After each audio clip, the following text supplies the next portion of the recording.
uNkulunkulu mayedala abantu kahle kahle wayedala umbuso wakhe emhlabeni. Nangesikhathi soku-establishwa the church, the love of God for men never changed. So nayo leyo kumele kube fulfillment of the scripture. Uyikhulumile ngithi akayenze phela.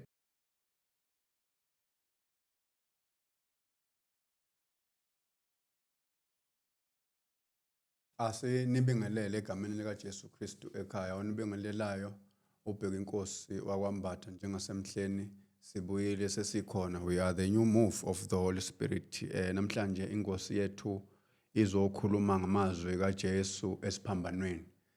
Khulumeni kwethu ngamazwi kaJesu esiphambanweni sizoveza into yokuthi mhlawumbe lo msebenzi uJesu awenza esiphambanweni usithinta kanjani thina, ubaleke ngani kithi, mhlawumbe sixhuma sixhasaphi kuona. Ukubaleka kwawo sizokwenza ukuthi sizoqinisekisa ukuthi uyakwazi ukubona, ukwazi ukuzibona ukuthi ungena kanjani wena kuona. Mhlawumbe ngingathatha ithuba bafundise egameni lika Jesu Kristu nginibingelele, nginamukele ohlelweni le new move of the Holy Spirit. Mhlawumbe futhi okunye ngiphinde ngibonge nje ukuthi uma ngabe simemeza nisabele kuyintokozo enkulu, angithathi kancane lokho. Mhlawumbe ngibingelele baba egameni lika Jesu Kristu. Siyabingelela mfowethu Mbatha, siyajabula Baba ukuba kulolu hlelo, sibingelela nakubafundisi nakubalandeli balolu hlelo. amen. Baba Asibingelele wonderful greetings to ababukeli Shandu baba ayisazana siyabingelela. hey sithi isikhathi. Siyabingelela nama guests esinawe egameni lika Jesu, siyajabula kakhulu ukuba la ekhaya. Amen.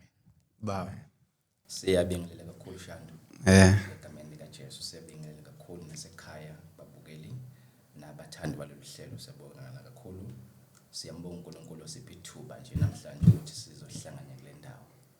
Kuyintokozo kakhulu ukuba kule ndawo. Amen. amen. Bafundisi mhlawumbe singesthemeleze sizothatha nje ithuba singene kuyo sizobheka amazwi kaJesu esiphambanweni. Mhlawumbe kakhulu sizobheka nano ukuthi mhlawumbe kungani uJesu had to ukuthi awakhulume. Elokuqala liveza into yokuthi ke uJesu wathi baba bathethelele ngokuba bakwazi abakwenzayo, babelana izingubo zakhe benzelana inkatho. Baba makubana nguwe okhona ngasekuqaleni, mhlawumbe ngaphambi kokuthi ungene kungaba kimina ukuveza nje izinto ezithile engifisa ukuthi noma uzongena uma ungcela kuphathise zona, engifisa ukuthi uqinisekise ukuthi mhlawumbe ungadlula nakuzona. Ukuzibala nje kungaba ukuthi sifisa ukubheka into yokuthi ke sike sezwe uJohn uMbhaphatisi ememeza uJesu ethi abantu mabambheke ngokuba uyiwundlu elisusa izono zezwe. Mhlawumbe singathi kunabuhlobo buni ukuzwa uJohn ethi uyiwundlu. Silizwa liyathandaza lapha lithi ubaba makaxolele izono zabantu. Mhlawumbe kuleyo ndawana leyo sizokufisa uthintile kuyona, siphinde sibheke nento ethile emveza njengomlamleli omunye okunguJesu Kristu, umlamleli phakathi komuntu noNkulunkulu. Uphinde usirepeatele the establishment which you once touched on our last session. You said that Jesus came and distinguished uNkulunkulu as our Father, because at most of times ngaphambilini besingakaze simuzwe engubaba. Also that I think we need that part nalena ke yokuthi ke abakwazi abakwenzayo. Please elaborate for us, because at the book of Romans chapter 5 verse 14 we heard that nevertheless that reigned from the time of Adam up until Moses, even over those who did not sin by breaking a command, as Adam did.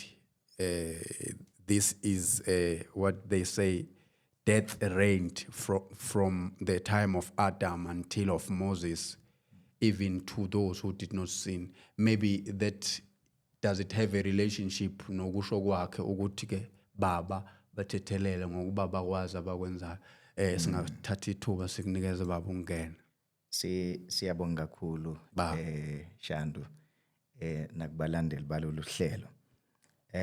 Ngenxa ukuthi nginama notes la Yeah. because angifisa umbukeli asale kulezi zinto esizobe siyixoxa namhlanje. Amen. Ngiyafisa ukumkhuthaza ukuthi leli ithuba lokuthi akahlale phansi alalele ukusho kukaNkulunkulu. Amen. Now mhlambe to lay a foundation ya la mazwi wokuqala uJesu akawakhulumayo.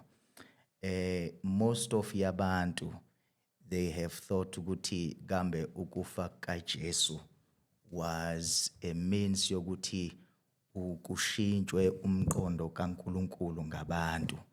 But we have seen ukuthi no, kahle kahle uNkulunkulu does not need to change his mind ngabantu. Already God is persuaded about abantu and lokho sikubona othandweni lakhe. Now kahle kahle umuntu ekumele ashintshe umqondo wakhe ngoNkulunkulu nangothando lukaNkulunkulu. Ingakho uJesu ethi mayefundisa in John chapter number 3 verse number 16 uthi, for God so loved the world Yes. that he gave his only begotten son, that whoever believe in him should not perish but have eternal life. Okuchaza ukuthi before the beginning of Genesis, before the prophecies, before the fall of man, before the silent of the prophecies zikaNkulunkulu ezenzeka kuMalachi, even ngesikhathi sika Jesu, even nangesikhathi sokuestablishwa the church, the love of God for men never changed. Kusho ukuthi uNkulunkulu ukuthi umuntu wona in the garden of Eden akumshintshanga umqondo wakhe ngabantu, but abantu ekumele bashintshe their minds concerning the love of God. And I want to emphasize sisaqala ukuthi there was no time where the love of God or the mercy kaNkulunkulu was not. Okuchaza ukuthi what we see from the beginning, we see the love of God. We see God being patient ngabantu. And I think that is the foundation that we want to lay namhlanje as we begin to look the first word akayikhuluma esiphambanweni. Mawufunda in the Old Testament from Isaiah chapter number 54 verse number 8, the Bible says that in a little wrath I hid my face from thee for a moment. Usetige, but with everlasting kindness will I have mercy in thee. The position kaNkulunkulu is the everlasting kindness. Yes. The everlasting kindness. Uze utu Paul, I have not appointed you for wrath, but I have appointed you for salvation. So the position kaNkulunkulu was so that a man can experience everlasting kindness kaNkulunkulu. So uma se understand lokho saqala, I think that should bring us, should bring all of us emadolweni ethu to really kneel down before God. Who is this God? The one who introduces us to an absolute love and kindness. Mhlambe asikubuke lokho, sik understand, so that someone osekhaya may fully comprehend ukuthi all what is happening in the cross was because God has never changed his mind about the love for man. And I think mhlambe to touch base kancane, I want to emphasize izinto so that a believer at home can know about the cross. There are certain things that we have to know about the cross. Number one, the cross that we believe in is the one that has brought a New Testament to us. Mawufunda Matthew chapter number 26 from 28, liti Bible, for this is my blood in the New Testament, which is shed for many and for the remission of sins. The word remission is the word forgiveness. So the blood needed to be shed so that forgiveness of sins can be granted for all men. Hallelujah. Amen. Hello, hi, how are you? Siyabingelela, siyakwamukela. Siyanxusa ukuthi-ke usubscribe, ucomment, ulike. Beka wakho umbono obaluleke kakhulu kule show. Now, maubuga into yesibili about this cross that we believe, we see ukuthi the cross brought death or brought destruction in the enemy or the devil or Satan. So gushuguti that destruction that was brought by the cross to the devil, it has made me and you to be freed or delivered from that very same fear of death. Elithi Bible, we were under that bondage for all long. Mafunda iBible in Hebrews chapter number 12 from verse number 14, lithi, for as much then as the children are partakers of flesh and blood. Yes. Lithi, he also, speaking about Jesus, he also likewise took part of the same, that through death he might destroy him that had the power of death. So the one that had the power of death was the devil. Mawufunda iBhayibheli John 10:10 lithi isela lizi kungengakubhubhisa ngakubulala. Amen. So the one that had those keys was the devil.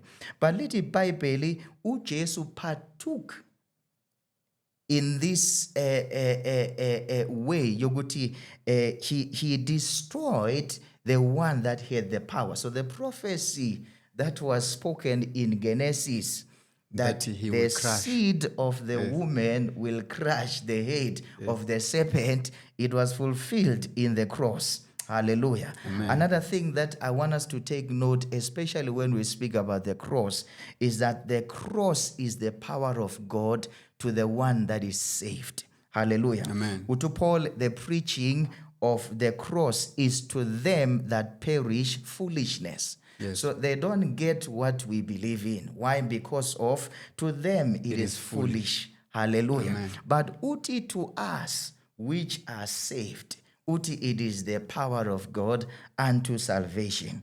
Hallelujah. Amen. Uti it is power, uti it is the power of God unto salvation. So that cross brought about salvation. Hallelujah. Amen. And I want to emphasize, Uguti, all these things that we speak about concerning the cross are things that needed to benefit the one that receives salvation. So for us to receive salvation, we really need to look at the cross. Why the cross? Because it is the power of God unto salvation. And we are assured in the scriptures, Uguti, whatever that came as a result of the cross was eternal forgiveness for sins. So, leti Bible maufunda from Ephesians chapter number 1, in whom, speaking about Jesus, yes, that we have redemption through his blood, the forgiveness of sins according to the riches of his grace. Hallelujah. Amen. So the one that bore our sin, in him bearing our sin, the Bible says we received redemption. So we receive redemption through his blood, and we are granted the forgiveness of sins. Hallelujah. Amen. Now, I want us to start looking exactly at what you've just said. Utu Jesu espambanweni baba batethelele ngoba bakwazi abakwenzayo. Yes. All right. Now, it seems like Jesus was giving his father an instruction to say, Baba batethelele, because loka bakwenzayo abakwazi. So mina nawe as my father, we know exactly what is happening. What is happening is so that salvation can be granted to all men. Them, because they are fighting with me, the flesh, they are not looking beyond that, and they cannot see the salvation that I bring. So I want us to answer the question. Kune question engifisa ukuthi abalalele ekhaya basizakale kuyo. Amen. if Jesus has said, Baba bathethelele ngoba bakwazi abakwenzayo, and the Father has exactly did that. The Father has forgiven our sins. I think asikusho lokuthi at this very moment, the Father has forgiven us all our sins. Now, if the Father has already did that, I think the question should be, how did he do that? Yes. How did he forgive us our sin? How? Now, notice, Guti, we spoke in this podcast saying, when we read the Bible, there's the Old Testament and there's the New Testament. Yes. Now, there were practices in the Old Testament that were done for shadowing or for telling about Christ. izinto uKristu akayizozenza. Now, when we read the Bible from Hebrews chapter number 9, I want someone ekhaya abe very patient, especially if they are going to be learning throughout this session with us, because we are going to give them a lot of verses as point of reference for them to be helped. Hallelujah. Amen. Now, the Bible says in Hebrews chapter number 9, verse number 22, and almost all things are by the law, purged with blood, and without the shedding of the blood, There is no forgiveness. there is no remission of sin. Yes. So there is something that must happen before the forgiveness of sins. Igazi kumele lichitheke. Yes. Now, how did that happen in the Old Testament? In the Old Testament, there was something called a Day of Atonement. Hallelujah. Amen. A Day of Atonement. When you read Leviticus chapter number 16, I think maybe someone can record that. Leviticus chapter number 16, from verse 1 until the last verse of that chapter. It speaks about the Day Of of Atonement. Atonement. Now, that was a practice that was done in the Old Testament. A high priest will apply blood of an animal. So a high priest will apply blood of an animal. Amen. Hallelujah. Now, the animal was a sacrifice. So the blood of that animal was applied in the Holy of Holies, in the mercy seat. That blood of that animal. So the animal took the sins of Israel in the Old Testament. The animal took the sins of Israel. Hallelujah. Amen. So the blood was applied. It was a practice done by a high priest in the Old Testament. Hallelujah. Amen. Now, you will notice, Uguti, once a year, a high priest will do this practice. Yes. Once a year, the high priest will do this practice. When we read the Bible says that there were two goats. Amen. Hallelujah. There were two goats that will ababezoa later. Two goats. The first goat was for sacrificial work. The other one will be for a scapegoat, will be normally called a scapegoat. Yes. Hallelujah. Amen. Now, the two goats, one for sacrifice and one as a scapegoat, the first one will be killed and its blood will be shed on the mercy seat. The first one will be killed. Why do I need to emphasize this? These are the details so that we see where the shadow was, where the type was, and so that we begin to embrace the real substance. Yes. At the end, we want Ababugeli to embrace the real substance. So that when we say Jesus has said, Baba bathethelele ngoba bakwazi abakwenzayo, sifike kanjani lapho, and what does that entail? Because the kind of forgiveness that we are going to be speaking about throughout this course is the eternal forgiveness. Yes. The Bible says that the Father remembers no sin anymore. Yes. The Father remembers no sin anymore. So we want Ababugele Kaya to come to that persuasion. Hallelujah. Amen. So the first goat will be killed, as I have said, and the other one will be released in the wilderness. Hallelujah. The other word will be released in the wilderness, or in other words, it will be separated. Hallelujah. And be released after the sins of Israel were confessed on it. Now, this is a practice that was needed to be done every year. So every year, this is a practice Israel needed to do so that izono zabo ithethelelwe. Amen. Hallelujah. But we already see from what we have said that when John the Baptist saw Jesus, he never saw him as someone who brings forgiveness of sin temporarily. But he sees him as someone who brings the forgiveness of sin permanently. He says, look and behold, the one that takes away. The word take away there is the one that says, in other words, look at the one that killed sin. Yes. So in Jesus, sin died. But in the Old Testament, the sins of Israel never died because it was a practice they needed to do every year. Yes. So it needed to be renewed. Let me repeat again. The blood of that animal, that goat, the blood of that goat was actually typifying the life of that goat. Hallelujah. Amen. In other words, it was the life. As much as we say the blood, but it was the life. So there was an exchange. The life of a goat needed to die in order for the sins of Israel to be forgiven.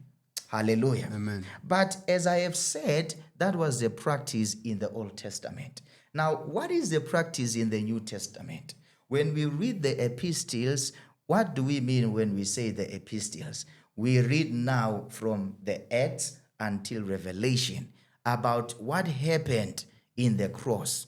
When you read the Bible in Colossians chapter number 2 from verse number 16 to 17, the Bible says that let no man, hallelujah. Amen. It says, let no man, it says, let no man therefore judge you in meat or in drink or in respect of an holy day or of the new moon or of the Sabbath day, which are the shadows of things to come, but the body is of Christ. Hallelujah. Amen. So in the New Testament, we are told, Uguti, that Jesus, hallelujah, Amen. that Jesus has become a reality. Remember what they were doing in the Old Testament were practices, were shadows, were types. But what Jesus did in the New Testament was the real substance. Yes. Hallelujah. Amen. So the arrival of Jesus must take away the shadows and the types. Hallelujah. Because it's a reality. Yes, because he is the reality. In other words, Jesus has become a sacrificial goat, a scapegoat. Hallelujah. Amen. So the day of atonement, as it was a type, hallelujah, as it was a type, we saw that Jesus has did or has fulfilled that in the cross. Hallelujah. Amen. He has fulfilled it in the cross.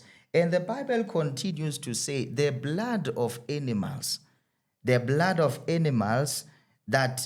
was used could not give us eternal redemption. Amen. That blood that was used in the Old Testament could not give us eternal redemption. Why? Because the Bible says the priest also had to do sacrifices for themselves. Hallelujah. Amen. So hence there was a problem with the priesthood Aaron, because they also needed to sacrifice an animal for themselves. But the Bible says, but this man, but the sacrifice of this man, Jesus, the Bible says that it has perfected. Hallelujah. Amen. It has perfected them that are sanctified. So granting all believers eternal redemption or eternal forgiveness of sins. Hallelujah. Amen. Now it is not possible according to the priesthood of Aaron. It was not possible that their sins would be taken away. What what happened was their sins could only be covered for 1 year. It was not taken away, but it was covered. But that's not the idea of God. What was the idea of God? That sin be taken away. That sin die forever. on the cross. Yes. Hallelujah. Amen. So Jesus came to deal away with that exactly. And the Bible says that every priest standeth daily ministering and offering oftentimes the same offerings. So they offered same sacrifices year by year. Hallelujah. Which can never take away sins. But this man, I want to repeat that because the focus is Jesus. I want us to deal away with the shadows. I want us to deal away with the types, but focus on the real substance. That's why the Bible says, but this man, speaking about Jesus, that after he had offered one sacrifice and once and for all, the Bible says he offered it once and for all. It doesn't need to be offered daily or yearly, but it was offered once and for all. Amen. Hallelujah. It was offered once and for all. And when you read the Bible continues, Mfoka Shandu, to say that from henceforth, expecting till his enemies be made his footstool. For by one offering he had perfected forever them that are sanctified, whereof the Holy Spirit is also a witness to us. So the Holy Spirit is a witness to us that what Jesus did was perfected. That after what Jesus has done, we need not to add, we need not to subtract. But what he did already was fulfilled. Now, he calls it full assurance. He says we have full assurance that the Spirit in us is in witness about what has happened in the cross. Hallelujah. Amen.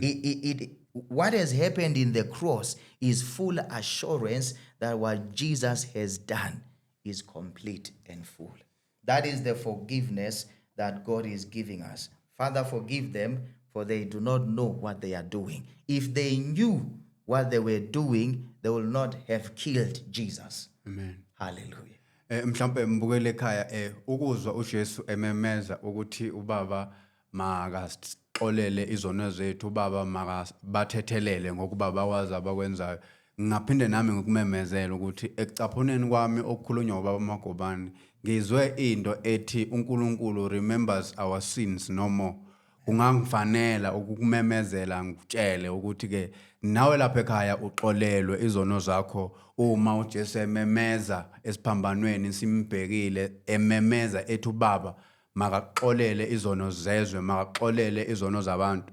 Nawe lapha ekhaya kubambe ukuthi ke uxolelwe izono zakho. Mhlambe when now we take a direction or a dimension ethi he remembers our sins no more. Singene ku number 2 baba Shabangu sibheke la khona uJesu eveza into yokuthi emva kokuba iselelesi sithe makasikhumbule ma esefike embusweni uJesu athi ke ngiqinisile ngithi namuhla uzakuba nami eparadise.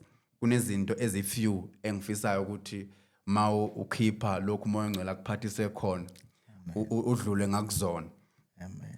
Engingazibheka nje yilezi zokuthi ke isho ukuthini into yokuthi isixuku sabantu esasibunganyele isiphambano sasingabanaki abaphangi noma sibanaka ngabaphangi, kodwa bonke abantu ababelapha even abaphangi babebheke kuJesu. Ilokho sizokudinga mhlawumbe nakho lokho ukuthi wabalwa kanye nezoni. Yini le yenza isoni ukuba njengoba besikade sibhinqa kanye nezinye kodwa kuso kuse ngokunye kungabe ngokombhalo lesisoni esikushoyo nokushiwo kuso isoni sithe uJesu makasikhumbule mayesefika embusweni, kungabe ngokwembhalo lokho esikushoyo nangendlela uJesu aphendula ngayo kuyinkulumo ebheke kwizoni zonke na. Mhlawumbe ngingakudedela ungene uma kukhona okunye engingakubuza ngizokubuza usakhuluma. Amen. Shantu Amen. akubingelela. Amen. Sesiphuma kwi-session yama scholars. Amen. Manje umane nje uyangilokhunja la. Amen. Mhlambe into engingayicela ukuthi ngicela silifunde leli verse Shandu Amen. as well as quoting ukuthi litholakala kuphi Yes. ukuze I think uphethe isiZulu lapho. Yeah. Cela ulifunde lapho kuwena ukuze sizokwazi ukuhamba kahle. Mhlambe Amen. njengoba usalicinga nje nginento ethi weShandu yonke lento ebalile lapho phansi Yes. kungenzeka ngcine ngingayikhulumanga yonke Amen.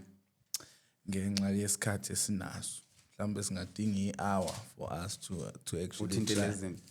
Yeah, to actually try and siveze ukuthi kwakuthiwani or kwakwenziwani or yini isizathu sakho konke lokho kwakwenziwa. Mhlawumbe nje la ukwenze i-background sikhuluma la ngezwi uJesu eseyishilo into of i-forgiveness of sin. Yes. So siku administration ethi kahle hle laba bobabili anabo lapha bekufanele kube ukuthi they are forgiven kodwa kwasho ukuthi i-forgiveness iza ngechoice la kulombuso noma sixolelwe but it's i-choice yakho ukuyiclaima lento ye-forgiveness.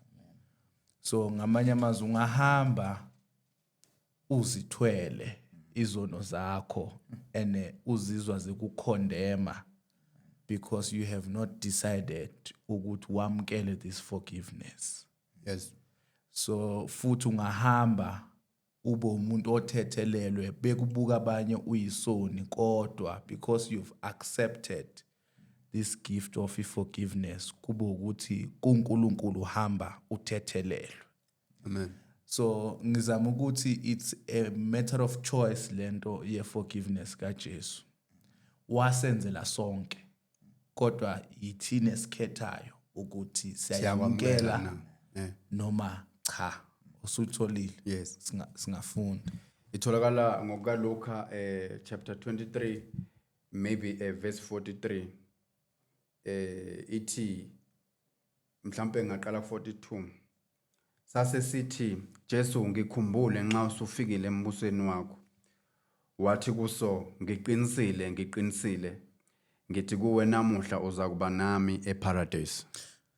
now ngifisa sibuka amazwi kaJesu la ukuthi akalindi ukuthi onoma mhlambe akanama conditions. Amen. Walo ovumayo usho manje ukuthi Uza kuba naye. ngenxa yokuthi uvuma manje uza kuba nami. So lento isho ukuthi it has been dealt with lapha kulela verse elithi Baba baqale. bathethelele ngoba abakwazi abakwenza. Now umholi uveze uJesu as imvu or the lamb esusa izono ezisusayo. So the presentation ethi isusa izono zomhlaba, meaning wonke umuntu olapha emhlabeni izono zakhe zisusiwe. We just need to tap into it. So ngamanye amazwi siku dispensation ethi la esiphambanweni kunabantu abawu3. Ngasikhathi uJesu ezobethelwa kuqala uzothola ukuthi kwadedelwa isigebengu. Yes. Kwangena yena esikhaleni sesigebengu ngoba kwafanele ukukhetha ukuthi nikhetha ukuthi Ubethelwe bani? nikhetha ukuthi kubethelwe bani, uJesu noma uBarnaba. Kwathiwa hayi dedelani lokho kwakwaziyo kwakuyisigebengu esikhulu sendawo kwathiwa kudedelwe yena. Kwenze njani? Kufulfillwa the scriptures ezishoyo ukuthi uJesu is here to take away the sin. Uthe umholi lapha kwi-Old Testament izono were being covered.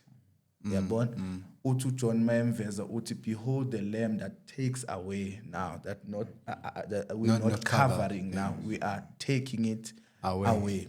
So la uJesu ke umine nalezelelesi and la ami khona umi nabantu abonile who deserves Yes. ukuthi babe Balenga punishment. Yes. And njengoba be deserve ukuthi babe kuyi punishment, umuntu ongadeserve ukuba kuyi punishment unabo lapho. Lo omunye liyaveza iBhayibheli ukuthi lesesinyiselele sake saqala sathi manje ngoba wena uyinkosi sisave phela usave nathi uyabona and uzocheck ukuthi leyo nto ishiwo kuyi ministry kaJesu eqala uSathane waveza amazwi njengalawo inkosi angithi zisave yabona.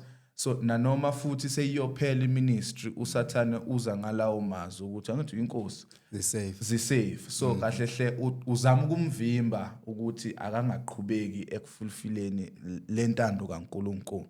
So leselelesi sokuqala esithi zisave iselelesi esifayo, iselelesi esithi zungikhumbule, iselelesi esifayo. Amen. uJesu okhulumayo othi uzoba nami eparadise, uJesu ofayo. Amen. Ngaleso sikhathi. But manje siyabuka la lo ufa ufela esonweni. Amen. Lo ufa away from sin. Because zisusiwe. Lona ufa for sin. Yes. So lapana there's a person who's dying into sin, there's a person who's dying from sin, there's a person who's dying for sin. But now yabo ukuthi it's a choice. Lezelelesi zothu zonile. Amen. Meaning zothu zi deserve punishment.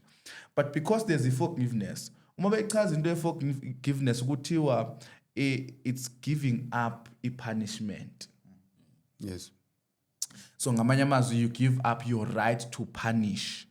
Uthi uJesu give up your right to punish them because you will punish me. Kuleli lokuqala. Yes. That's why ethi lapha izama emveza ethi ngimbone eshayiwe uNkulunkulu. Kwenze njani? Ushayelwa thina. Amen. So sesiyakhetha ke manje. Ngiyathepha into lento ukuthi washawa for mina ongisafuna ukuyoshayelwa mina. Amen. Hayi ngonile ake ngiyoshawa for lesono o ngithi ayikhona umuntu owasifela lesono. Amen. Uyayibona lento. So lento yeselelesi uma uyibuka iveza into yokuthi lo waba na umqondo wokuthi sifelwe. Amen. Njoba sifelwe I need to tap into that ngokuvuma ukuthi lo akapheleli la kunombuso aya ku. And mhlambe sike sakhuluma into ethi iselelesi sithi ungikhumbule embusweni.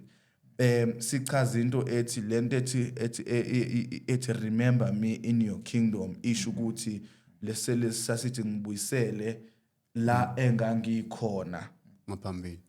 before the foundation.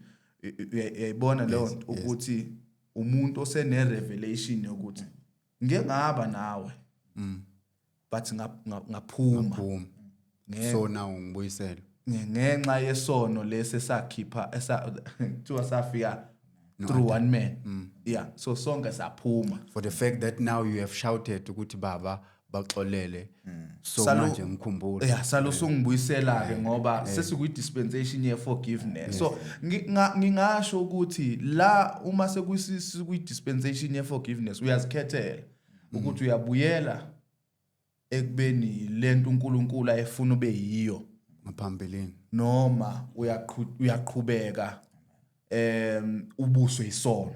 Amen. Yeah, so it comes as a revelation yokuthi okay sengixolele. But kukhona umuntu oxolelwe nceke yenkosi but akakwazi ukuqhubeka ngempilo because akathephanga entweni ethi angibuyele Because la ngangikhona because sengixolelwe. Angisho we were living under sin and uyabo uthi into yesini yayiletha zonke lezi zinto uyotshala kuvela ameva yonke leyo nto leyo yayivela as a result of isin. So kunabantu abaxolelwe but abasaphila kule dispensation yokutshala kuvela ameva indaba akazange athi hey Nkosi phela so wadila nayo le ayikwazi ukungixaka namhlanje Ngicela because ukubuyisela it was embusweni. dealt with yebo so into yeselelesi la ithi ngibuyisele embusweni. Amen. And remember uJesu uzo-establisha i-kingdom. Sayikhuluma leyo nto. Yes. Uzo-establish i-kingdom. So uthi lo because you have a revelation of that kingdom, then ngizoba nawe or uzoba nami in that kingdom. Yabo? So ubukhuluma indaba yesixuku lapha ukuthi yonke lento ekhulunywayo in terms of kingdom and forgiveness, was it meant for them as well? Now remember uthi uJohn imvu or imvana esusa izono zomhlaba. So meaning wonke umuntu ovumayo ongavumi uJesu uzakuba naye. zisusiwe. We are the new move of the Holy Spirit. Please subscribe, comment, like and share. Amen. And njengoba zisusiwe ukuba naye kaJesu is a choice ncike Nkosi. Lapho kuvela khona labantu abathi vuma-ke ngomlomo wakho bese uyakholwa. So that's where we make a choice and will. And uNkulunkulu into asibusise ngayo is iwill. Angeke uNkulunkulu akuthathele isinqumo. So yithi ekufanele sithathe isinqumo to appropriate lento esanikezwa yona. So ngamanye amazwi you go and claim it. Uma ungakaza uyoyiclaima ingahlala imali yakhe eSARS ibe ningi kakhulu. Amen. And uhlupheke kodwa imali yakho ikhona. And the South Africa bayazi ukuthi sinemali yakho. But because you have never appropriated the gift waya kuyona wayothi eSARS kunemali ngizwa kuthiwa nayo la yami. Yebo lonto le. So it's a umsebenzi owenzelwa wonke umuntu. But sisizomongcwele ukuthi kube ithina esikhethayo uku-appropriate lokho ngoba akwenzeki ukuthi automatically uyithole ukwazi uku-appropriate. akwenzeki. It's a matter of choice. Neba sisho ukuthi la isiphambanweni lo ukhetha ukufa into sin, lo ukhetha ukufa from sin. So it's a matter of choice. Uyabona ukuthi labantu bo2 ba phambi kaJesu bo2. Wona lo uyikhethe ukuthi no mina angifele khona. Lo uyikhethe ukuthi mina no sengiyazi ukuthi akwazi ukuthi sengifelwe ngiphinde ngiyoyifela nami. Amen. Yebo so wonke umuntu owayelapha nceke Nkosi sonke isixuku esasilapha siphansi kwale dimension of having to go to the kingdom naye. Mhlawumbe ekhaya uma ngabe ukuthi ezinye zezinto esezikhulunyiwe la uyasithokozela uyasithakasela ngicela ungisiza ngokuthi manje ufake i-comment yokuphika whatever that you have heard and laughed and you have heard and picked a lesson from kuyona mhlawumbe bese uyasubscribe uma ngabe ukuthi awuka-subscribe. Okunye ngubambayo abafundisi mabekhuluma kukhona into ekhulunywa uNkulunkulu ngaphambilini ethi masenze umuntu asifuze which I also pick up ukuthi mhlawumbe ukuza kukaJesu came to bring back into ukuthi umuntu afuze uNkulunkulu i-conformity of image back. So when this man talks of ukukhunjulwa embusweni after uqolelwa kwezono mhlawumbe henye yezindlela yokuthi kuJesu ngithi kuthiwe kuJesu uyisithombe sikaNkulunkulu ongabonakaliyo. So uma ngabe umbona kuyena uyakwazi ukuthi ubone uNkulunkulu kuNkulunkulu uyakwazi ukuthi uzibone wena. So uma sizwakala sesinxusa ukukhunjulwa kusho ukuthi ikhona into ethi sazibamba iselelesi ukuthi nangu mina. So ngimelo ukuthi ngibuyele embusweni kaNkulunkulu. Woza these are the good news. Woza embusweni uxolelwe izono zakho and unethuba lokuthi if you can tap in ungangena nje bese uba ngaphansi kwalombuso mhlambe baba singene ku number 3 la sibheka khona uJesu manje esedilile nezono zezwe esedilile nezono zehlabathi kuqala waphinde futhi emva kokudila nezono zehla khona into ethi uyazula afune imvu elahlekile. So whenever esedilile nezono zehlabathi kunemvu ekhulumayo uJesu abone imvu eyodwa enze isiqiniseko sokuthi uyibuyise embusweni, then now simthola la khona esekhuluma ngokuthi ke kuthiwa uJesu ebona unina nomfundi amthandayo beme ngakhona esiphambanweni, wathi kunina mame bheka indodana, indodana bheka unyoko. Sithola ukuthi kwamanye amavesi ikhona into ethi bonke abazana naye nabesifazana ababemlandela bevele eGalile bemakude bebuka lezo zinto, they stand afar looking at izinto ezazenzeka kuJesu, but uJesu ebona uMaria noJohane beme ngakhona, he then said to them, mame bheka indodana, ndodana bheka unyoko. Siyayiphika mhlambe ekukhulumeni kwakho ezintweni oyiphethe umoya ongcwele azosiza ngazo. Siyadinga ukuthi sithole ulwazi oluthile la ekuthenini kukhona ababe mkude, kukhona ababe eduzane, what we can learn from that. Maybe ukuqhubeka sithi kwakuma ngasesiphambanweni sika Jesu nina kanye nodade wabo kanina uMaria umka Cleopas noMaria uMagdalena. Mhlawumbe ngaphambili singene emazwini kaJesu ngifisa sinake kafushane ukuthi kwakuma ngasesiphambanweni singafundani kuleyo. Mhlawumbe ngikudedela ungene babo okunye ngingaze ngikhulume kakhulu ngihost, okunye ngizokubuza mangabe usukhulumile ngibona ukuthi lapha nalapha sesadinga ukuthi singene. Nangu Jesu ethi umama makabheka indodana. Amen. Asibingelele Shandu kakhulu. Yeah.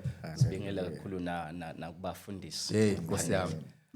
Siyalibonga kakhulu lithuba ukuthi sizoxoxa kakhulu ngento kaJesu. Yes.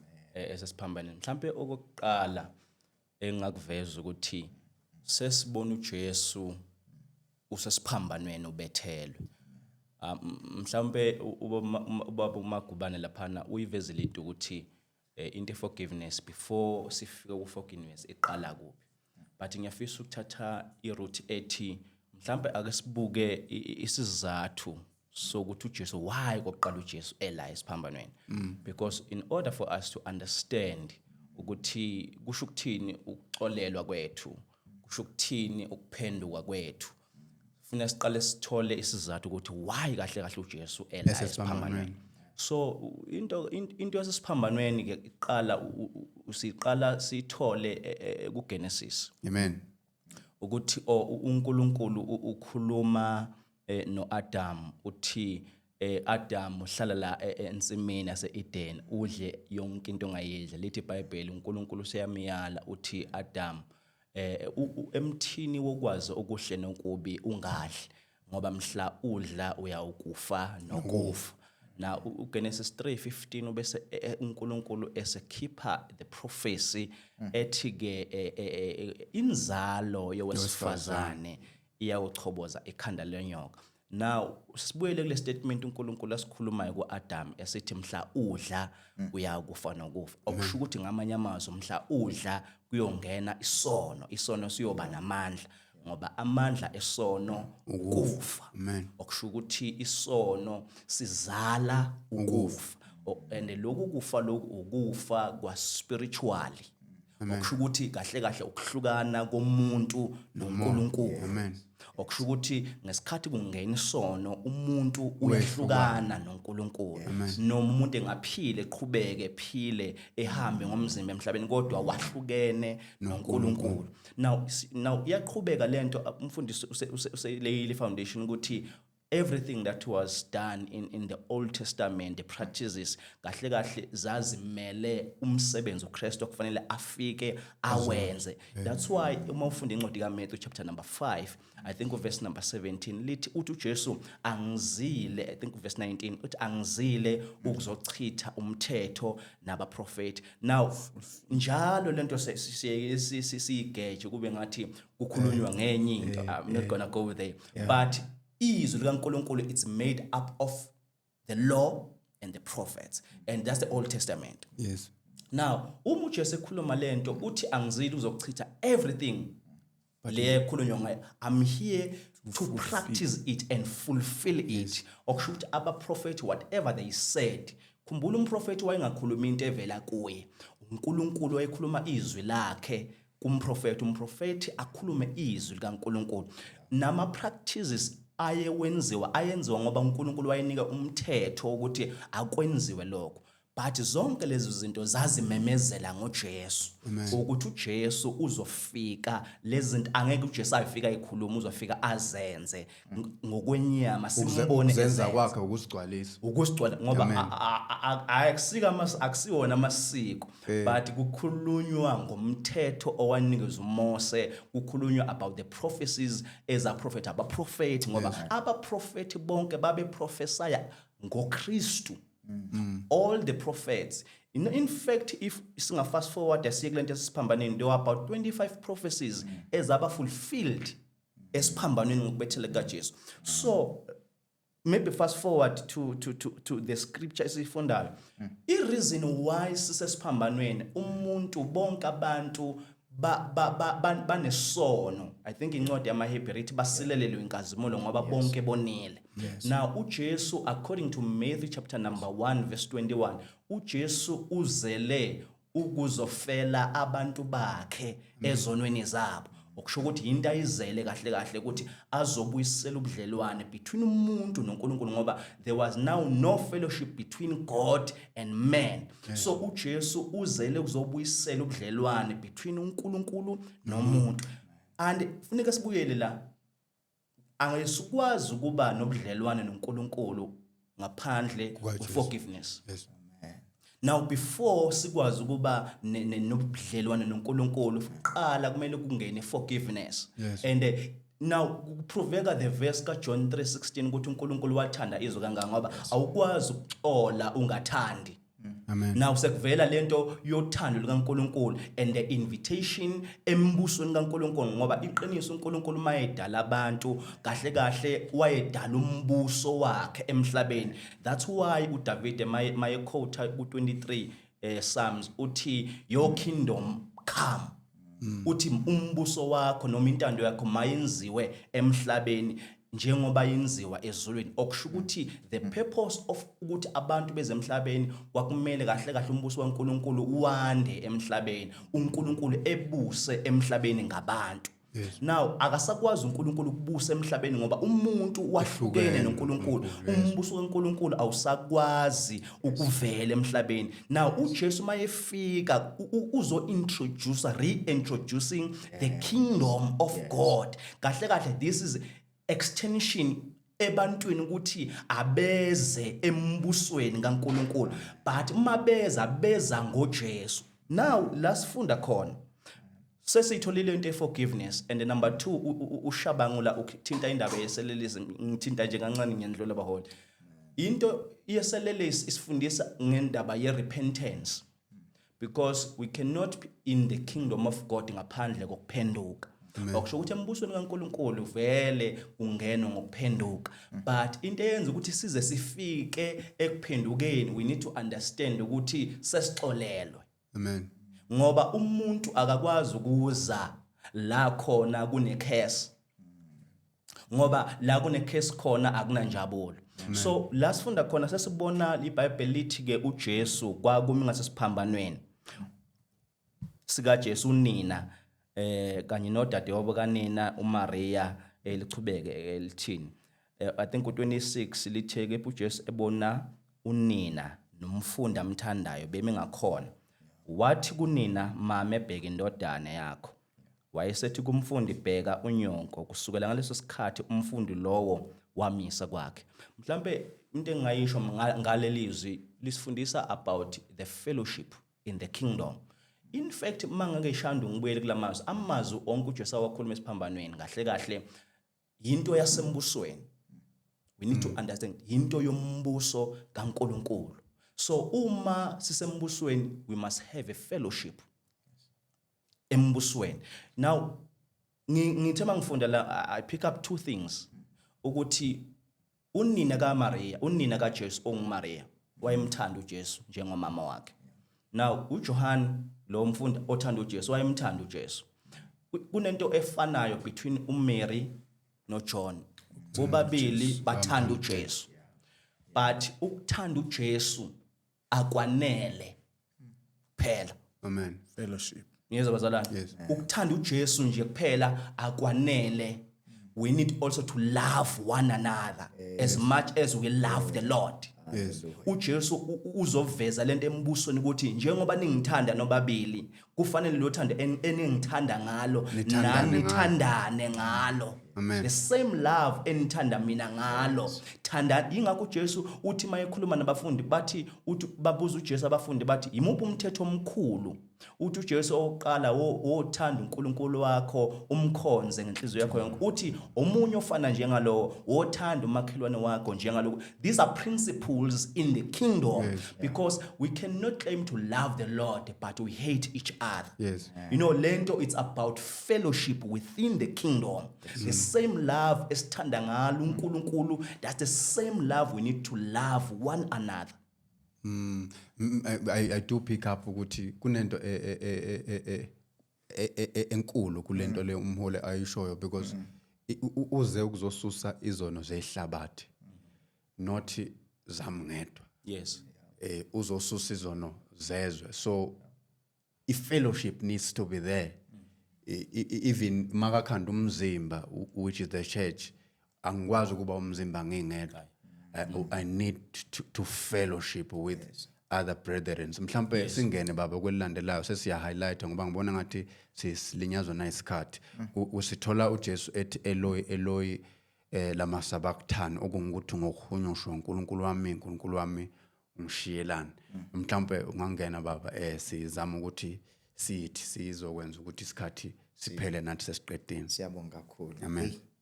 Hayi sihamba ngoline basho kanjalo abafana. Amen. Siyabonga. Now masingena kulelizwi lesine. Yes. Asisho ukuthi litholakala kuMark, ngiyithanda mfowethu into eyishilo ukuze ababukeli bangalahleki ekhaya. Leli silithola kuMark chapter number 15 verse number 34. Njengokusho kukamfowethu uShandu lithi iBhayibheli at the 9th hour Jesus cried out with a loud voice saying, Eloi Eloi lama sabachthani, which is being interpreted my God, why hast thou forsaken me? Hallelujah. Amen. Now mhlawumbe ngiqale ngihighlight la ukuthi uJesu needed not to be saved by men. uJesu needed not to be saved by men. It was God that was going to save Jesus. As much as men killed Jesus, but God's desire for his son was to raise him up from the dead.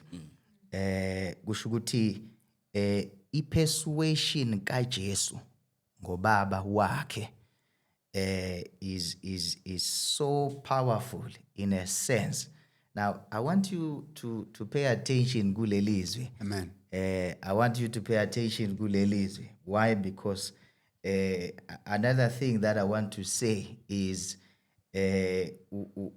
God never left his son in the cross. Angiphinde futhi lokho.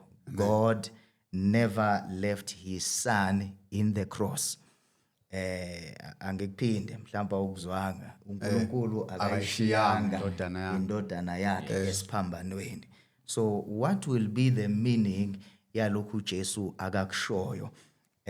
What will be the meaning? Mhlawumbe bafundisi ngicela ningisize open Psalms chapter number 22 while we look at that. Hallelujah. Amen. While we look at that. Psalms number 22, please. Psalms number 22. Verse From verse number 1. From verse number 1. Psalms number 22. Amahubo 22. We can read. Verse 1. Yes. My God, why have you forsaken me? Yes. Why are you so far from saving me? I think. Yes. Thank you. Right version. No.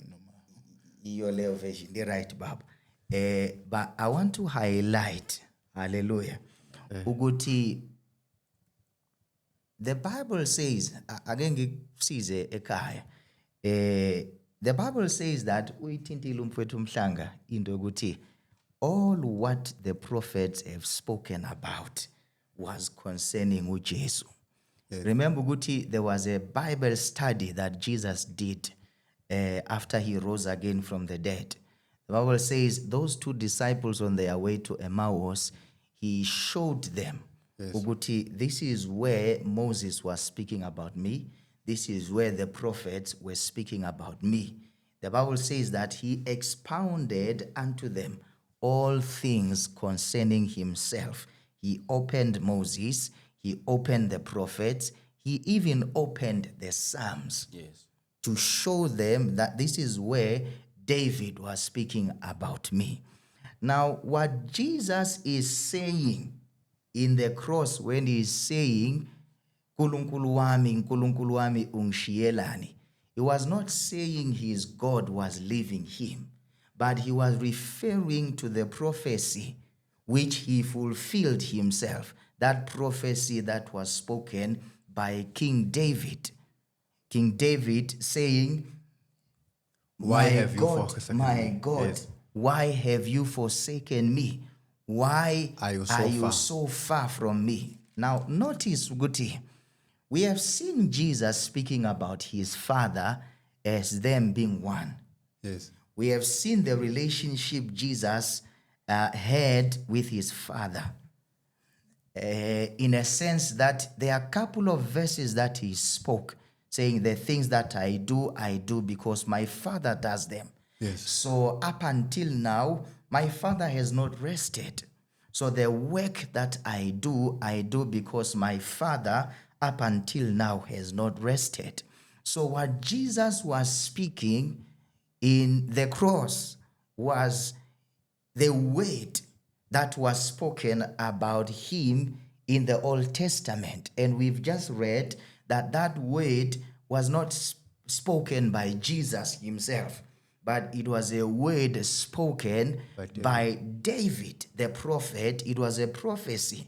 Hallelujah. Amen. Now, as I am saying, Ubuti Bazalane, God the Father never left his Son in the cross. I want us to look at this very closely in the epistle. When you look at Hebrews chapter number 5, from verse number 7 to 9, the Bible says that who, speaking about Jesus, our Lord, who in the days of his flesh, speaking about Jesus, saying, who in the days of his flesh, when he had offered up prayers and supplications with strong crying and tears unto him, speaking about his Father, that him speaking about his Father, that was able to save him from the dead. So who was able to save Jesus from the dead? It was his Father. And Jesus was persuaded that his Father will never leave him, even at the point of death. Hallelujah. Amen. And was heard in that he feared. Now, I want you to take note. And was heard in that he feared, though he was a son. The Bible says, though he was a son, he learned obedience by the things which he suffered. The Bible says that although Jesus was the son, but the Bible says that he learned obedience. Obedience in what sense? Obedience in the things that he suffered. What did he suffer? The cross. The cross was the shame. The cross, he was made to be a curse. So he had to be obedient in that. To take the shame, to take the curse, for him to become a curse. He had to be that. So he learned it in obedience. Remember the Bible when it speaks about Adam, it says by his disobedience. So Adam never learned obedience. Adam disobeyed God by rejecting the gospel. But because Jesus was persuaded about his Father, that his Father was going to raise him up from the dead, the Bible says he learned obedience. He learned obedience in the things which he suffered, and being made perfect, he became the author of eternal salvation unto all that obey him. Hallelujah. Amen. Now, what we've just read is that Jesus came to a place of persuasion, hallelujah, Amen. About his Father, that his Father was able to save him from the things which he suffered. He had to suffer death. Hallelujah. Amen. So he learned that, he came to a place of persuasion that my Father was going to save me from death. Hallelujah. Amen. He was going to save me from death. I want to tell Ababugele Kaya that I am persuaded that Jesus on the cross was tempted by the devil to think that his Father had left him. Amen. Let me repeat. Jesus on the cross was tempted by the devil that his Father has left him. But what kept Jesus, that made Jesus to hold on, even when he felt and seemed that his Father has left him? Amen. He held on to the word. Which word? The word of the prophecy. The word of the prophecy. When you read Psalms chapter number 23, the Lord is my shepherd. I shall not want. I shall not want. Hallelujah. Jesus has read that. Hallelujah. Jesus has read that. My Father is my shepherd.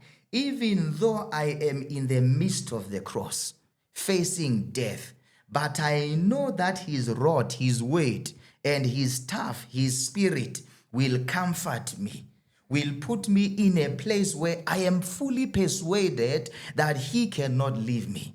Hallelujah. Amen. He never left me when I was a carpenter. Mhlambe baba si ngene kuloko ukuthi khona into ethi okwathi esikhundleni sentokozo ayemiswele Yes. akazalinaka ihlazo kodwa wathabatha isiphambano. Kukhona into ethi ke uJesu emva kwalokho ekwazi ukuthi bonke sekuphelelisiwe ukuba umbhalo ugcwaliseke wathi ngomile. Asingene baba Shabanga. Mhlawumbe angisho ukuthi uJohn lo. Yes. Ngoka John 19:28. Amen. Yes. Amen. Angazi ukuthi mhlawumbe is it spiritual na ukuthi leli verse libhalwe uJohn.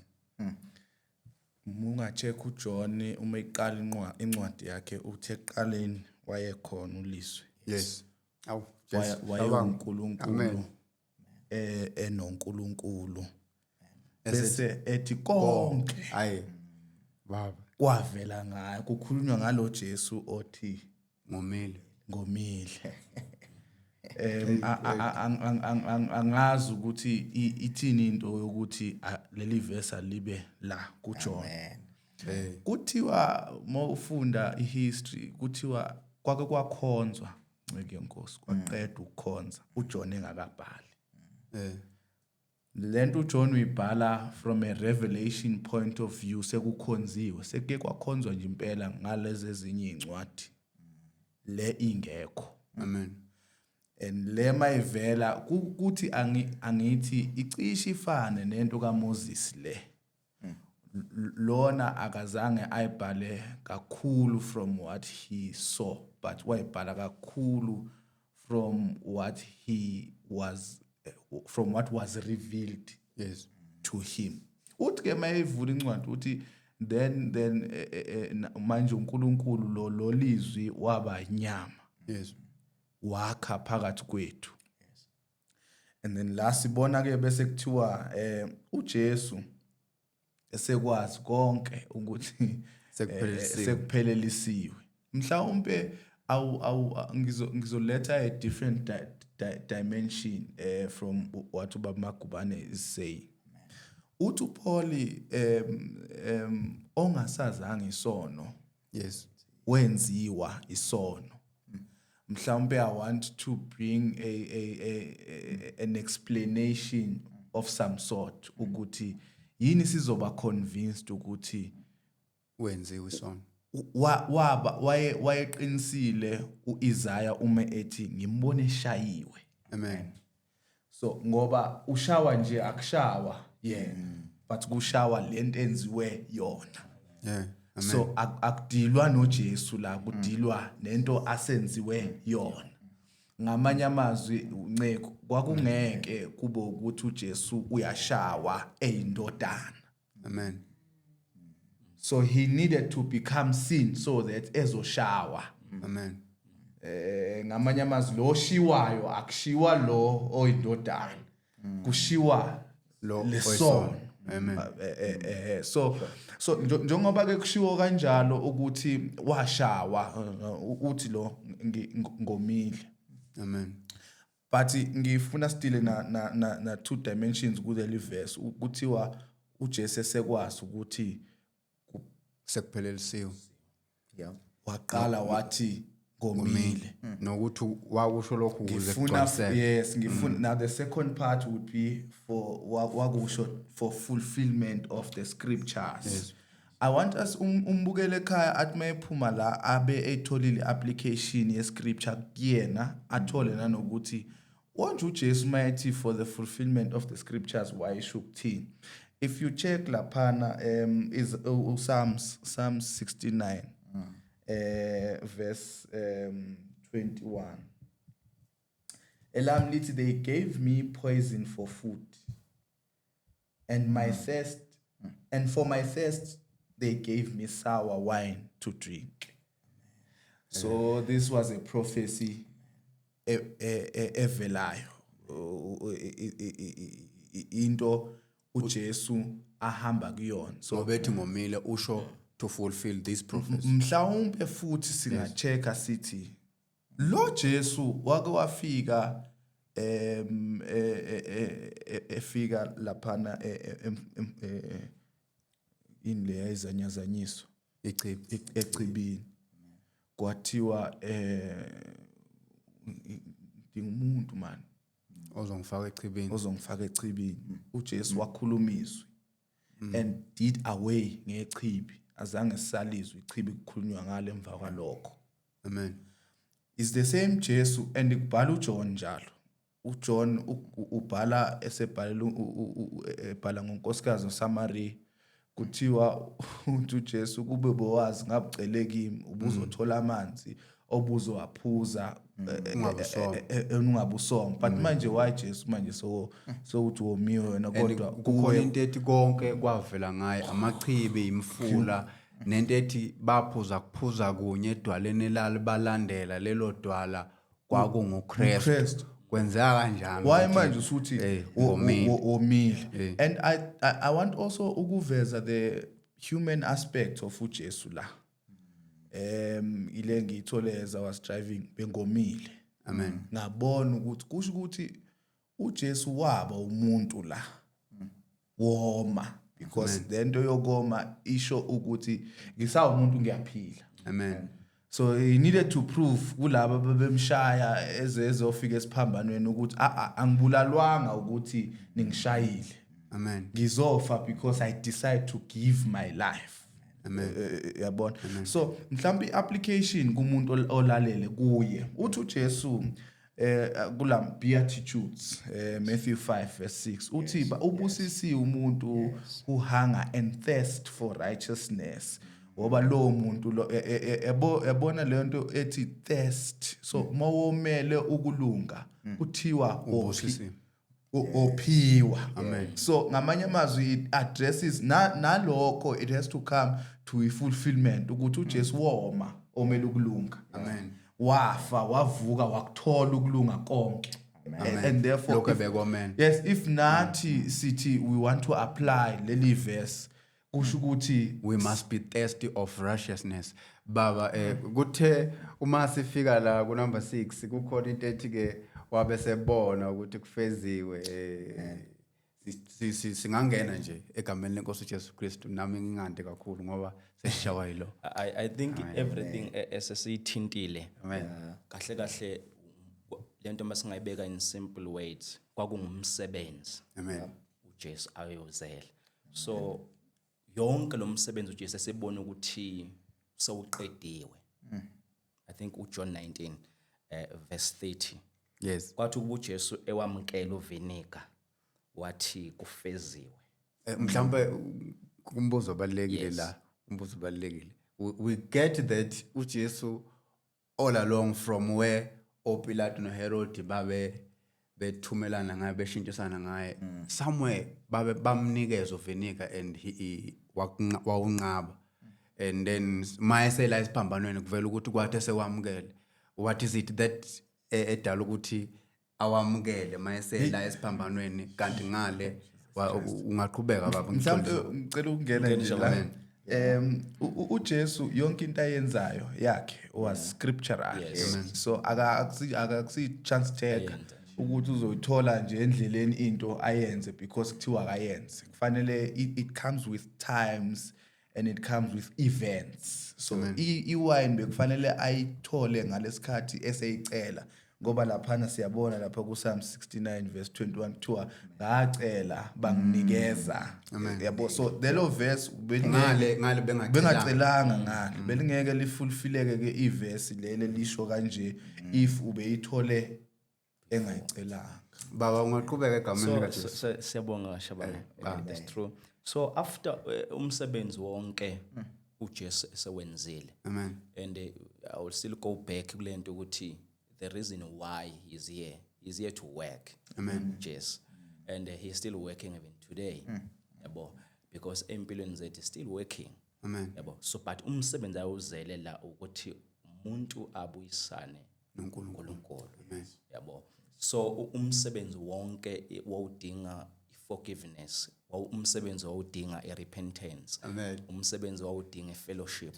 Umsebenzi wawudinga the substitution.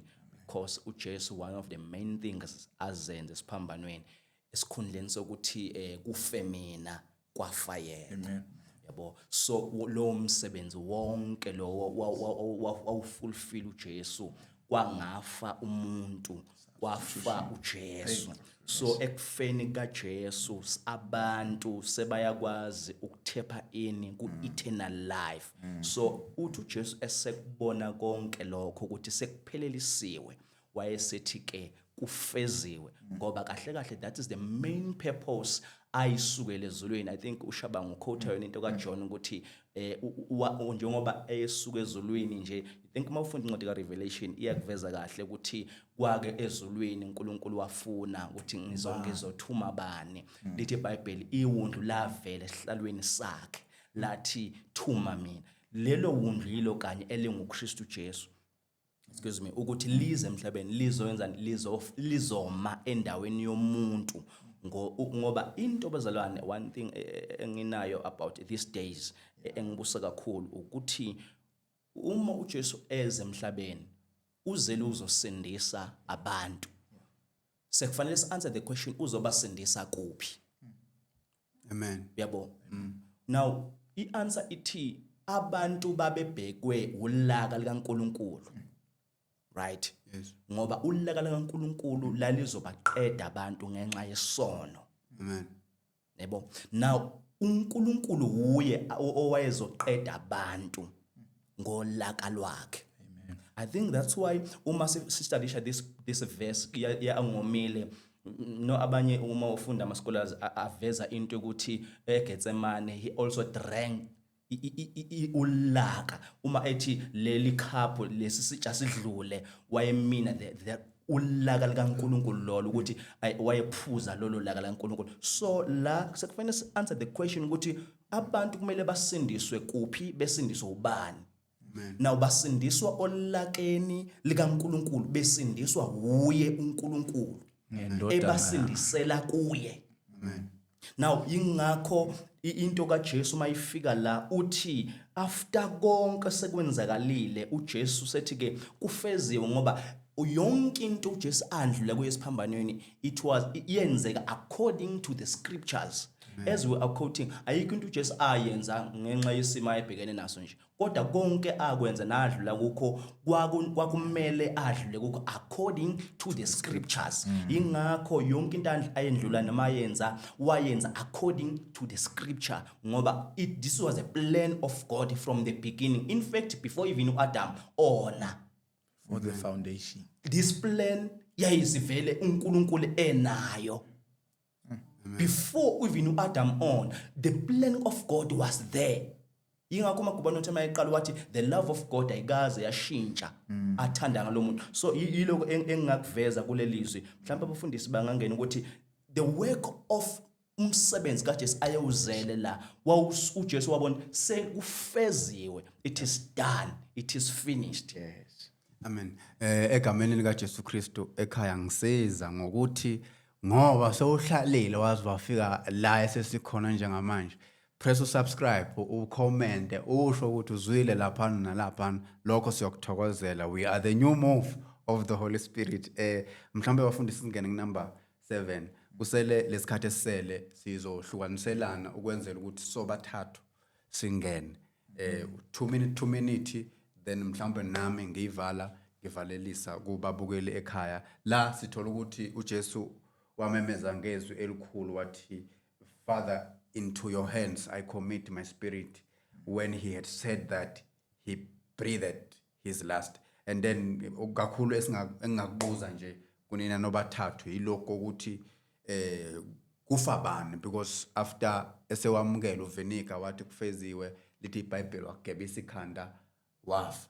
But then at number 7 sithola izwi lesikhombisa uJesu ethi, Father, unto your hands I commit my spirit. Ubani lo ofengale, kanti lana futhi also ubani ofayo when it says that he breathed his last. Mhlawumbe singangena ukuhighlighta nje baba ngenxa yesikhathi sisabelane and then sivale. But asikuphendule sithi ofayo uJesu. Amen. Akekho omunye ofayo. Amen. Uyedwa umuntu ofayo ufela izono uJesu. Ufela izono zabantu uJesu. Kwazi walula umbuzo. Amen. Amen. Hallelujah. Praise God. Hallelujah. Asisho ukuthi uma uJesu ethi baba ezandleni zakho ngiyawubeka umoya wami. Lelo zwi litholakala ku Luke chapter number 23. Amen. Verse number 46. Lithi he said, Father, into your hands I commend my spirit. And having said that, he gave up his ghost. Amen. Amen. Now, what does it mean that he gave up his ghost?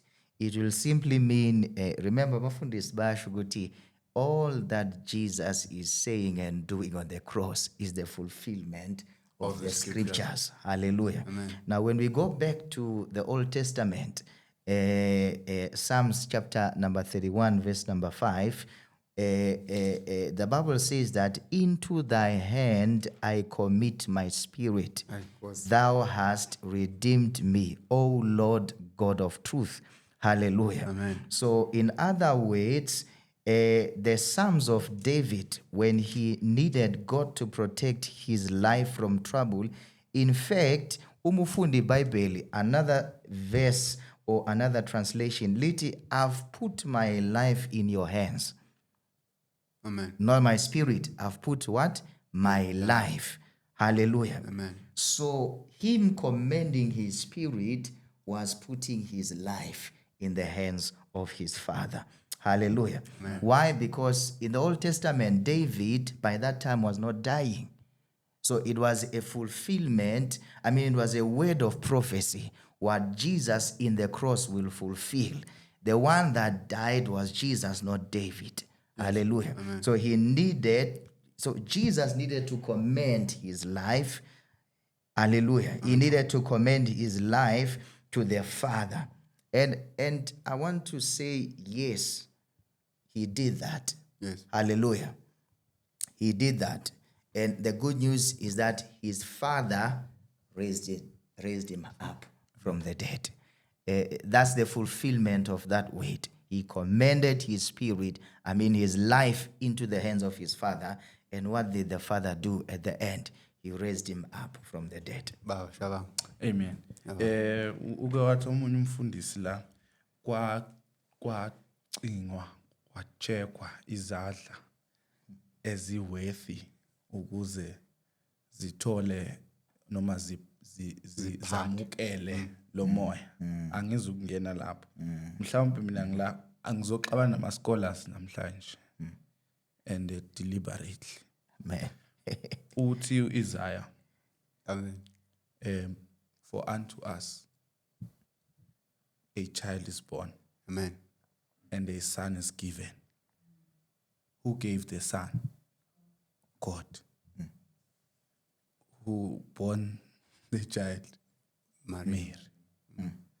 Kufa the child. The son is given back. To where it belongs. So in a sense, we are saying Jesus is giving back Christ. And in that same breath, sithi uthi Jesu nginamandla ukuthi impilo yami mina umoya wami Bear in Amen. ngiphinde nguthabathe. Uthi after how many days?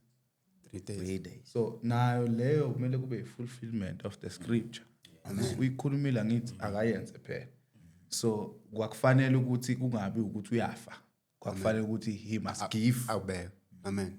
Yabo, so that he fulfill the scripture. Asingeke uwafika uJesu wakhuluma into angayenzanga. No, he must also fulfill whatever he has said. So ukuya yonke lento ekuthiwa he gave his spirit ezandleni kwakufanele ayinikeze umuntu anesure ukuthi uzombuyisela. Amen. Siyabonga Shandu kakhulu. I think babafundisi abakhave kakhulu. There's this one part engifisa ukuyicover. I think the same verse NLT ithi, then Jesus shouted. Amen. You know ke angithi sibuka izwi ngathi izwi lokugcina. But sibuka as ungumsebenzi wonke lo. Normally wonke umuntu mayese sezoqeda uqeda esenganamandla. Hey, faith. But siyamangala uJesu uqeda with a high note. And he's not screaming, he's shouting. And ukumemeza kokunqoba. Amen. You know, I like that I one. would he is giving up. Yes. Yabo, he is shouting ngoba he is proud. Amen. Yabo, uJesu is proud ngayo yonke into esahambe wayenza. In fact, leli verse liprova enough ukuthi uJesu akabulawanga. Naba bembethele abazange bakhona ukumbulala. Amen. Kahle kahle uJesu he submitted yena wanikela wathi now sengiqedile senginqobile sekuyisikhathi let me give my spirit ezandleni zikaBaba because bebangeke bakhone ukumbulala ngoba phela uJesu uNkulunkulu so they cannot kill God. So umemeza nge high note and this is a victory. Amen. Yilokho bengikusho nami kubabukeli ekhaya ukuthi nala embusweni sinokunqoba ngayo uKristu. Hey, mhlambe wemhlanga ngiyaxolisa Nkosi yami. Ngiyaxolisa. I'm very much so. Nginento nje engihluphayo ethi we accept Christ as our Lord. That is very important. Amen. But esikhathini esiningi we reject him as our Lord, accept as our Savior. Because him being the Lord means he takes over impilo yethu yonke. But we don't want that part. Thina sifuna the Savior part. Because we are longing to be saved. Le Savior imnandi, but the Lord of ikwenza intando yakhe is difficult because uma kuthiwa angisho ulandlord kusho ukuthi yimi engiphethe la lona yonke into eyenzeka la yenzeka ngentando yami. If khona into eyenzeka la wrong that is outside my will, I deal with that person. So that's why sizogcina siyidilela nenkinga zethu because we reject him as our Lord. Mhlambe sesivala babukele emakhaya ngicela ningisize uma ngabe ukuthi awuka subscribe upress usubscribe so that uzothola i-notification uma sesi-uploadile. Sesivala nje, ngicela ukuvala ngencwadi 1 Corinthians chapter 15. I will read from verse 1 maybe and 2 and 3 and 4. Ithi indaba, kepha bazalwane ngiyanikhumbuza ivangeli enganishumayeza lona nalamukelayo nenimikulo nenisindiswa ngalo nxa nibambelele ezwini enganishumayeza lona uma kambe ukukholwa kwenu kungabanga yize ngokuba okokuqala nganika lokho engakwamukela nami. Yini le uPaulo ayamukela ukuthi uKristu wafa ngenxa yezono zethu njengokwembhalo, nokuthi uKristu wembelwa, nokuthi uKristu wavuswa kwabafileyo ngosuku lesithathu. Ngayivala nje lapho ukuthi ivangeli yilokhu ukuthi uKristu wafa ngenxa yezono. Lento eyenzeka la esiphambanweni ukuthi uKristu ngenxa yezono wenzani? Wafa. Ivangeli ilelo, nokuthi wembelwa.